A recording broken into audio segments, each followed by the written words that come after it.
नमस्कार, जय हिंद, जय Bharat and welcome to deaf talks. This is Adi Achint. हमारे साथ हैं पथिकृत भाई जो हमको बताएंगे भाई ट्रंप का लेटेस्ट राउंड ऑफ सैंक्शंस। भैया भारत के नेशनल्स को तो सैंक्शन किया किया और उसके बाद चाइना के भी पीछे पड़ गए। एक ही रात में इतना एक्शन। पथिकृत भाई क्या हो रहा है? नमस्कार। मतलब ट्रंप साहब इज इन बोलते हैं ना, गुस्सा चढ़ गया है। किसने गुस्सा दिला दिया? मोदी जी ने। और नमस्कार आदि भाई। बाय द वे इंटरेस्टिंग चीज ये है कि ये लोग वो रोया किसके लिए? रेयर अर्थ सैंक्शंस के लिए। और यहाँ पर भारत को चाइना ने जो ऑफर दिया है कि आप जो मर्जी कर लो, ले लो मुझसे जितना मर्जी रेयर अर्थ लेना है, there is no problem, don't give it to the US. So how do you think that whole thing goes? अब तुम लोग नोबेल प्राइज नहीं दोगे बेचारे को, तो वो थोड़ा तो नाराज हो ही जाएगा। अब तो हो सकता है कि कल हो सकता है कि कल तुम्हारे ऊपर भी सैंक्शन लगा दे कि आदि अचिन बार बार मेरे को टप्पू बोलता है, तो उसके ऊपर 100% टैरिफ। वो जब भी इंटरनेट यूज करेगा उसके ऊपर 100% टैरिफ होगा। मैं तो वैसे भी तो देखो, फसाना हटा होने वाला हूँ यूएसए में। No entry. इसको मत घुसने दो साले को। बेसिकली जनरली जो परसेप्शन है कि ट्रम्प सुबह उठ के जिसके ऊपर एक सैंक्शन लगा देता है, मुझे नहीं लगता कि ऐसा है। There is a method in the madness. तो अफगानिस्तान का फॉरेन मिनिस्टर यहाँ पे आता है, साइमल्टेनियसली पाकिस्तान का बॉम्बिंग होता है अफगानिस्तान में, जैसे खबर आ रहा है। फिर उसके पहले चबार का जो सैंक्शन लगाना, फिर उसके बाद बागराम का डिमांड करना, फिर उसके बाद चाइना के ऊपर ये टैरिफ लगाना, फिर individuals from India now being put into some kind of a sanction list for facilitating Iran trade, oil trade. तो ये सारे लिंक्ड हैं, इंटरलिंक्ड हैं। और ये वेनेजुएला में जिसको नोबेल प्राइज मिला, इसका भी this is not based on merit. इसके पीछे भी एक बहुत बड़ा कारण है और उस कारण का इस्तेमाल किया जाएगा। अगर आप कल ट्रम्प का जो ट्वीट है ट्रूथ सोशल में जो उसने लिखा है, so they will use it as a base for internal actions within Venezuela, ताकि वहां पे रिजीम चेंज हो। जहां जहां रेजिम चेंज करना करना होता है वहां पे जिस जो उनके प्रॉक्सी होता है उसको, मैं आई एम नॉट सेइंग कि वेनेजुएला में जिसको मिला है वो डिजर्व नहीं करता है, but generally the west has always used Magsaysay award, फिर उसके बाद Nobel peace prize as a tool. So middle east में ईरान को टारगेट करना, फिर अफगानिस्तान को कॉर्नर करना, फिर giving a free hand to Pakistan. So basically this is two things happening. Trump के टाइम वेपनाइजेशन ऑफ टैरिफ था, और बाइडेन के टाइम वेपनाइजेशन ऑफ सैंक्शन था। अभी weaponization of sanctions and weaponization of tariff दोनों एक साथ है। एक परसेप्शन ये था कि Trump will not you know do military coup और रेजिम चेंज, लेकिन ऐसा नहीं है, क्योंकि ultimately it's not about Trump, it's about the establishment. तो एस्टैब्लिशमेंट कंसिस्टेंटली वही करता है जो उनको करना होता है। Presidents come and go. तो ट्रम्प इलेक्शन के पहले कुछ और बोल रहा था, ट्रम्प सोच कुछ और रहा था। इनिशियली उसने सोचा कि I will steer my own policy, सही है गलत है, but eventually he has fallen in line.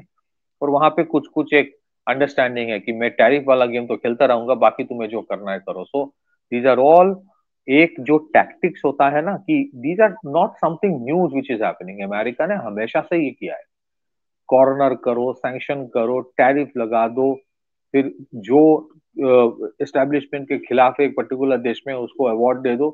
The problem for them is that ये सब करने के बावजूद it is not yielding result, it's not yielding result. That is the reason. और ये इन्होंने सोचा था कि there will be so much of dependence on the American market for other countries, कि किसके ऊपर ये सब मैं करूं वो एकदम झुक जाएगा। व्हाट दे डोंट रियलाइज, अगर उनका डिपेंडेंस अमेरिकन मार्केट के ऊपर है तो अमेरिका का भी डिपेंडेंस उन देशों के ऊपर है मैन्युफैक्चरिंग करने का और इंपोर्ट करने का। And that is why there is a huge slump in the American stock markets tomorrow, yesterday.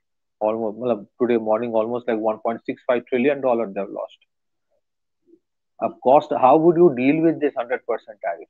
मतलब who is going to pay for it? There's a huge amount of American imports that happens of from China. उसका tariff का क्या impact होगा? Ultimately, it's the American consumer who's going to pay. So देखिए, to cut the long story short, अगर आप अगले 6 महीने में देखेंगे या शायद 3 महीने में या फिर उसके भी पहले, Iran and Venezuela are targets. And secondly, ये जो भी चल रहा है, ये जो फॉरेन मिनिस्टर अफगानिस्तान का यहाँ पे आना या फिर चबार के ऊपर एम्बार्गो डालना अमेरिका का, these are messaging being done by America to India and India to America. अब बीच में अफगानिस्तान है, वो है. So ultimately these are things जो पूरे ग्लोबल साउथ देख रहा है, ऐसा नहीं कि नहीं देख रहा है. And it would have impacts which are not expected by America. Impacts in the sense realignment का जो डर वेस्ट को है कि ग्लोबल साउथ की तरफ जा रहा है, एशियन थिएटर हो रहा है, the whole global power centre is moving towards Asia. ये सब करके they are bringing America, India and China closer to each other, जो 3-4 साल पहले भी अनइमेजिनेबल था. इट्स बिकॉज ये जो फ्लक्चुएशन है, डिसरप्शन है, किसी को पसंद नहीं. सो आई थिंक जो एक्सपेक्टेड है वैसा ही हो रहा है. Trump being Trump, and there is desperation within United States की जैसे इन लोगों ने सोचा था कि द वर्ल्ड विल रिएक्ट, वो रिएक्ट नहीं कर रहा है. There is no collapse of the Chinese economy, there is no collapse of the Indian economy, there is no fear कि ब्रिक्स वाले देश बिखर जाएंगे. There is not much impact in Iran either, क्योंकि Iran has learned to live with sanctions. आपने इसके ऊपर इतना सैंक्शन डाला, they have learned to live with it. आप कितना वो ब्लैक मार्केटिंग ऑफ ऑयल कितना रोकोगे? आप इंडिविजुअल एक इंडियन को इधर उधर सैंक्शन लगा दो, 50 तो इधर उधर सैंक्शन लगा दो, कहां से रोकोगे? Why is there a market for the black? Why is there a black market for a parallel market for the Iranian oil? क्योंकि डिमांड है, सप्लाई कम है. डिमांड है, सप्लाई कम है. अगर आप मुझे बताइए, एक देश है समवेयर इन द अरब, अब पाकिस्तान की बात मान लीजिए, पाकिस्तान के लोग, क्या उनको फर्क पड़ेगा कि ईरान के ऊपर सैंक्शन है? तो बॉर्डर के उस पार से तेल लेके इस पार आ जाएगा. तुम किसके ऊपर सैंक्शन डालोगे? वो कहां से लेगा? उसके पास ऑप्शन नहीं है. अफगानिस्तान कहां से तेल लेगा? अफगानिस्तान रशिया से थोड़ी तेल लेगा. Afghanistan will directly take it from Iran. So there is a parallel market which the Americans have created. So ये जो भी चीज हो रहा है, these are trailers for a larger theater of conflicts which are coming up. A military coup or a regime change or a military intervention in Venezuela is imminent.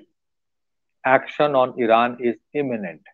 इसका impact on China, ये सब करके हो सकता है कि they are warning China कि हम जो भी करेंगे वेनेजुएला में, ईरान में, डोंट इंटरफेयर. तो ये सब टैरिफ वैरिफ देके, पहले टैरिफ देगा, फिर टैरिफ हटाएगा, फिर वो दिखाएगा नो वी हैव ग्रेड. ये टैरिफ बढ़ाता है हटाने के लिए ही. आप समझ लीजिए, ये टैरिफ जो बढ़ाया, ये 1 महीने में हटा देगा. हटाने के बाद बोले चलो टैरिफ हटा दिया ना, now what I'm going to do in Venezuela, don't interfere. क्योंकि ये टैरिफ अमेरिका के लिए भी सस्टेनेबल नहीं है. So this is my understanding कि ये कन्वर्ज हो रहा है for 2 major conflicts that are coming up. Will the other countries remain silent? Well, I doubt. ऐसा नहीं होगा. वेनेजुएला में कोई चाइना जाके फाइट नहीं करेगा, कोई रशिया जाके फाइट नहीं करेगा, लेकिन हथियार तो देगा ही, बहुत देगा.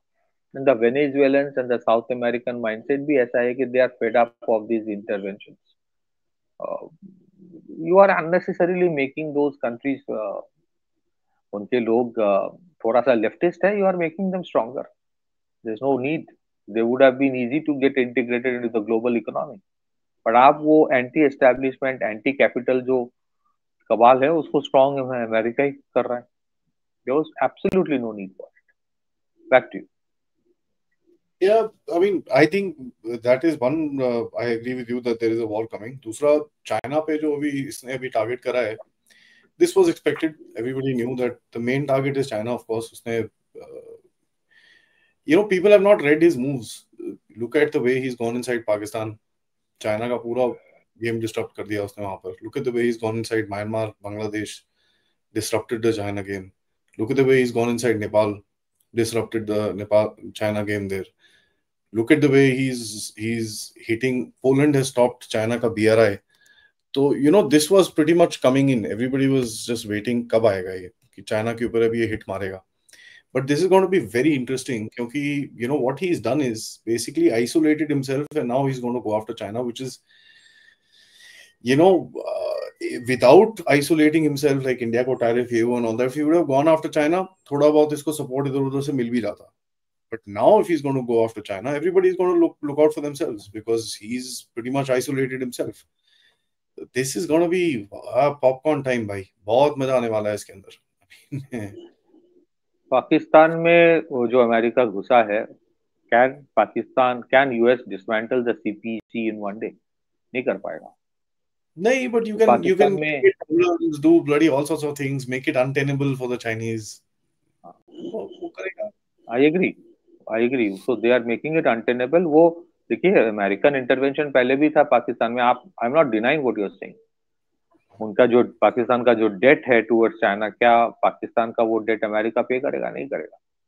क्या बांग्लादेश का जो डेट है वो अमेरिका पे करेगा? नहीं करेगा. बांग्लादेश में भी Chinese investment, Chinese infrastructure spending बहुत है. यू आर राइट कि जहां जहां चाइना है वहां डिस्टर्ब कर रहा है. डिस्टर्ब करने के बाद जो हो रहा है ना, they are directly getting into confrontation with China in this third party countries. वहीं पे है, तो बोथ विल हैव इन्वेस्टमेंट. अब वो पसनी और Gwadar will be side by side. अगर वो होता है, they'll keep eye on each other. So invariably what is going to happen is this. China के साथ वो डायरेक्टली कॉन्फ्रंटेशन अगर करे, so what the Americans fail to realize is that number one, overwhelming dependence they have on Taiwan for semiconductors. Number two, overwhelming dependence they have on rare earth from China. Number three, American companies are tremendously dependent even today on Chinese manufacturing. How would you deal with that? आपके पास उसका तोड़ नहीं है. और आपका अगर option यह है कि कल मैं तुरंत चाइना से मैन्युफैक्चरिंग हटा के अमेरिका में मैन्युफैक्चर करूंगा, American incorporated, US, Wall Street will not agree to this. The entire dynamics जिसके ऊपर Wall Street invested in China is because जो कंप्लायंस लॉज अमेरिका में है वो चाइना में फॉलो नहीं होगा. इट्स बिकॉज अमेरिका में जो कर नहीं सकते वो चाइना में आप करोगे और 15 आवर्स काम करवाओगे. It's because you have to keep the cost low. How would you deal with that issue? The Americans have invested trillions of dollars in the Chinese market. कल अगर आप ताइवान स्ट्रेट में देखेंगे या साउथ चाइना सी में देखेंगे, if the Americans launch a bombing operation into China और वो चाइना का इंडस्ट्रियल कॉम्प्लेक्स को हिट करना है, the industrial complex of China across the special economic zones is based on supplying to American companies or contract manufacturing for American companies. Or what China has done, I'm not advocating for China. All I'm saying is that it has been going on, scaling up हो रहा था. Escalation ladder जो आप बोलते हो, ladder जो बोलते हो आप, तो उसमें the number of Chinese companies जिसके ऊपर आपने sanction लगाया. Then what happens? Look at this. For a company like Boeing, look at the Chinese market for aircrafts. Can you disown that? Apart from India, the other big market is China. आप disowned नहीं कर पाओगे. So the leverage issue is this कि आज white house के पास जितना leverage है उतना leverage वॉल स्ट्रीट के पास ही है. That is what the deep state is all about. So to certain extent you may say that yes, there is a convergence शायद कि अब चाइना को कंटेन करना है. But can you have 100% tariff and go all out against China without disrupting America's own companies and their prospects? कर नहीं पाओगे. Because you have Which country made China what it is today? It is United States. Announce तो कर दिया है, let's see, अब तो मजा आएगा, that's what I am saying, popcorn time. I mean it's, this guy's gone nuts, nothing else. I actually want to, put that No, so put that as yeah, a discussion. I agree. मैं आपको एक चीज बताऊं, India has been doing a lot of good things in the last few years to create a manufacturing hub, और उसमें बहुत तरक्की हुई है, बेनिफिट हुई है. India is coming up as a China plus one option, and I'm sure eventually India will be a very critical manufacturing hub. लेकिन उसके बावजूद कोई भी कंट्री चाइना को in the next one decade disowned नहीं कर पाएगा. So it is always China plus India together. You're talking about 7 billion population and catering to their manufacturing demand for manufactured goods. Last but not the least, what the Americans, मैं America का एक चीज समझ नहीं पाता हूँ. You allow the Chinese to come and study in your tech universities, tech institutes. You allow them to steal your technology. Now, when they steal the technology, go back to China, build something, then you put sanction on that. By that time, they have already built it. तुम उसके बाद sanction भी लगाओगे, China को घंटा फर्क पड़ता है. So what is happening is that ये जितना सारे क्रिटिकल सॉफ्टवेयर के ऊपर ट्रम्प ने बोला सबके ऊपर टैरिफ है, ये अबे वो खुद बना लेगा. और वहां पे चाइनीज लाखों के तादाद में अमेरिका में बैठा है, which they have learned the art of stealing and handing it over. You've allowed it. So all I'm saying is that ये जो all out going against China है, which country will get impacted the maximum apart from China if China gets hit? Well, right now it is US economy itself. That is where the interdependence of globalization is so very scary. So let's see how it works out. But ये जो all out game जो Trump खेलने चाह रहा है, either my way or highway, well, it doesn't work that way. नहीं तो India के अब देखेंगे मोदी जी का जो अप्रोच है, वेरी स्टॉइक साइलेंस. क्यों साइलेंस रखता है? मैं ओपनली कुछ बोलूंगा नहीं. That is the approach of the government of India. I will not take a confrontationist approach, क्योंकि वो चलेगा नहीं. डिस्प्लेजर दिखा देंगे. So I think somewhere the approach of America, they have not altered it, even though the world order is altering. Today China can survive without American, और ये इनको हजम नहीं हो रहा है. Can the Americans survive without the Chinese? Well, there is a question mark. There is a question mark. क्यों question mark है? Because it is the American companies which have invested in China. Nobody else. Back to you. It's going to be, I mean, I think, देखिए एक बड़ा interesting सा mode आएगा अभी geopolitics के अंदर, where you will find the confrontational approach of geopolitics actually becoming more this thing. And I think that's bound to happen, क्योंकि as the world order changes, हर कोई अपना एक force, अपना एक दम दिखाएगा, because that's the kind of seat he will get in the world after that. So wherever you stand as a country, whatever message you want to put across to the world, that's what you're doing. India has given a very quiet, a very effective message. China likes to go a little loud. ठीक है, every country is different. India has given a very quiet and effective message. जहाँ पर message has reached the right place, the global south is already impacted. You've got already results coming inside, and the world basically turned around when India stood up to counter it. So every country is going to kind of look for its own place. And मेरे हिसाब से that's, और ये चीज मैंने बोली थी, मोदी जी ने जब रिफ्यूज करे इसके phone calls and we didn't bow down to his tariffs, I think that India basically rung the bell for the world order. Now the game is coming on, and I'm not saying this as an Indian. You look at this is being accepted all around the world today. कि यार जब India खड़ा हुआ ना, a lot of people said यार ये क्या हुआ, ये गड़बड़ हो गई है. Everybody thought India will cow down, which didn't happen. So देखिए एक और चीज, I agree with you. That's why I said कि Trump did the impossible possible, bringing India and China a little closer, not entirely, थोड़ा सा. अब देखेंगे during the first जो ट्रम्प का रिजीम था उस टाइम भी साउथ चाइना सी में बहुत मतलब एग्रेसिव पेट्रोलिंग कर रहा था यूएस नेवी ताइवान स्ट्रीट में। बाइडेन जब आया, मैं कोई क्रेडिट नहीं देना चाहता, I am just saying in लोगों ने क्या किया। देखिए उस टाइम कोविड वाला इशू चल रहा था, तो they intelligently drifted away from China and pushed the Russian narrative, और पूरा एक लड़ाई शुरू करवा दिया रशिया के खिलाफ। क्यों?